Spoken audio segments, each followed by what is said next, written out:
កុំខ្មាស់អៀនក្នុងការនិយាយ Don't be shy to talk Don't be shy to talk Don't be shy to talk បាទកុំខ្មាស់អៀនក្នុងការនិយាយចង់និយាយអីយើងនិយាយទៅឲ្យតែត្រូវបាទភាសាអង់គ្លេសងាយស្រួលទេបើរៀនរាល់ថ្ងៃ English is easy if you practice every day English is easy if you practice every day English is easy if you practice every day ភាសាអង់គ្លេសងាយស្រួលទេបើយើងរៀនរាល់ថ្ងៃបាទរៀនរាល់ថ្ងៃនឹងឆាប់ចេះតោះយើងទៅបន្តទៀតបន្តិចទៀតខ្ញុំចេញទៅហើយបាទបន្តិចទៀតខ្ញុំចេញទៅហើយ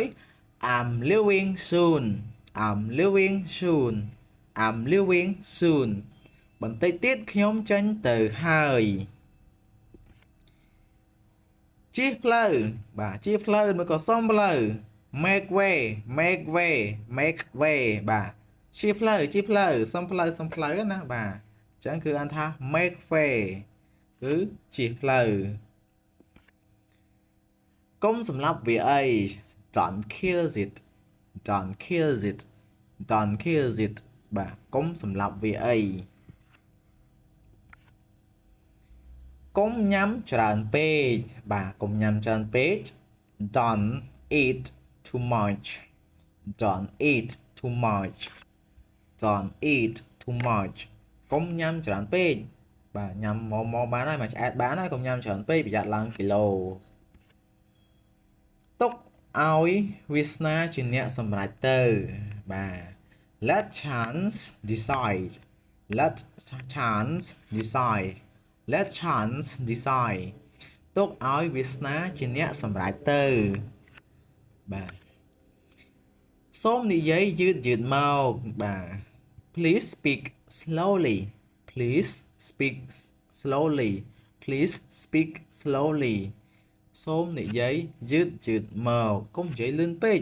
ខ្ញុំស្ដាប់មិនតាន់ទេអញ្ចឹង please speak slowly បាទសូមនិយាយយឺតមកគាត់គឺជាមនុស្សតែម្នាក់ដែលខ្ញុំជឿជាក់ He is the very person whom I trust He is the very person whom I trust គាត់គឺជាមនុស្សតែម្នាក់គត់ដែលខ្ញុំហ្នឹងជឿជាក់បាទយើងបន្តទៀតនាងគឺជាមនុស្សមិនតែម្នាក់ដែលខ្ញុំជឿជាក់ She is the very person whom I trust She is the very person whom I trust បានន័យថានាងគឺជាមនុស្សតែម្នាក់គត់ដែលខ្ញុំជឿជាក់ខ្ញុំចង់រៀនភាសាអង់គ្លេសឲ្យបានច្រើនបាទខ្ញុំចង់រៀនភាសាអង់គ្លេសបានច្រើន I want to learn more English I want to learn more English I want to learn more English ខ្ញុំចង់រៀនភាសាអង់គ្លេសឲ្យបានច្រើនចេះភាសាអង់គ្លេសច្រើនអាចរកចំណូលបានចង់ទៅណាក៏បានដែរជាពិសេសទៅលេងនៅក្រៅប្រទេសបាទខ្ញុំអស់កម្លាំង I'm tired I am tired I am tired ខ្ញុំអស់កម្លាំងបាទតើអ្នកសុខសប្បាយទេព្រឹកនេះ How are you this morning How are you this morning How are you this morning តើអ្នកសុខសប្បាយទេព្រឹកហ្នឹងបាទ